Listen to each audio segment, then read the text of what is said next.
Joining us now to discuss his new book titled The Total State, How Liberal Democracies Become Tyrannies, which releases today, so go out and get your copy now, is Orrin McIntyre, a columnist for Blaze Media and the host of the Orrin McIntyre Show podcast. Orrin, thanks for being here tonight and congrats on the new book.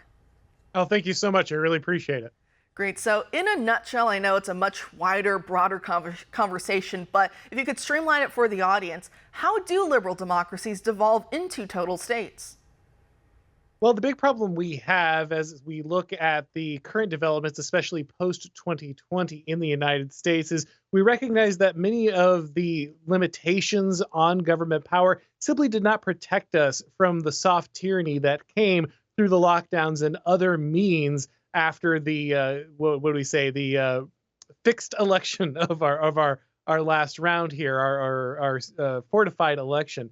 And so a lot of people have been wondering, what do we do? How did we get here? And the issue is really that over time, the large bureaucratic structures that have taken over the United States have worn away the different parts of our community, the different social spheres that used to support each other and restrict the power of the state, because we had one unified moral vision, one understanding of what the United States should be and how we should govern ourselves as virtuous people. But as we have handed over many of our responsibilities to the state under the guise of liberation through the expansion of democracy and the franchise, what we've seen is not democracy restricting the state, but actually allowing it to grow, as what is supposed to be the consent of the people is actually controlled by large oligarchic organizations.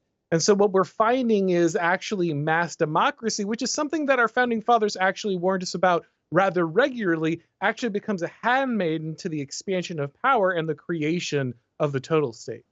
That it does, and is that why the Constitution didn't protect us? Because as you talk about on your show a lot, right, a lot of Republicans just go, oh, all we need to do is we don't even need to worry about politics between, presidential election cycles, and then we just vote the right guy in. The Constitution will handle the rest. It'll make sure checks and balances and everything will be fine. And yet, obviously, as you're talking about, it's been slow moving, but it's been happening over time, and we're just really seeing it come to fruition now, this idea of the liberal democracy turning into a tyranny. So how come the Constitution didn't protect us in the way that so many thought it would by just, I guess, wishing and hoping and praying on a star?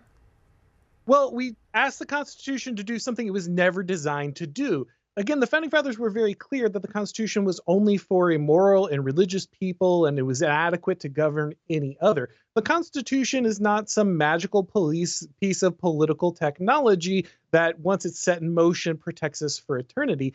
Instead, the Constitution was just an instantiation of the way of being of the people who created the United States. It was their traditions and their folkways, the way that they felt government should treat people and the way that they felt community should interact with the wider body politic. And it's a beautiful system, but it can only work when it applies to people who have that way of being, who have that shared identity, that shared culture, that shared history, that shared tradition. And as soon as we abandoned that and decided that just the words on paper, just the mechanical separation of powers and branches of government would do the work for us, that we didn't have to be vigilant, we didn't have to carry on who we were and hand that down to our posterity, the Constitution just became something for corrupt people to negotiate with and manipulate, rather than something that reflected the true spirit of who we were as Americans. And a bit earlier, you were talking about how our communities have really fallen apart, and that's been a big factor as to why we got here in the first place. But not only have we allowed our communities to erode and to be eroded, but also to be replaced by people who have completely different, cultural beliefs and shared backgrounds and the rest. And sometimes it conflicts openly with what America was founded on, especially when we see some of the Hamas protests, right, and what some of those people want to see here and what they call values and principles. So there's been you can call it the Great Replacement, whatever you want to call it, doesn't matter. We usually think of it only as the left. The left wants open borders, but a lot of Republicans have been doing it just as much. They'll just slap on, no, we do it the legal way. And so it's fine, even if it ends us up in the exact same spot.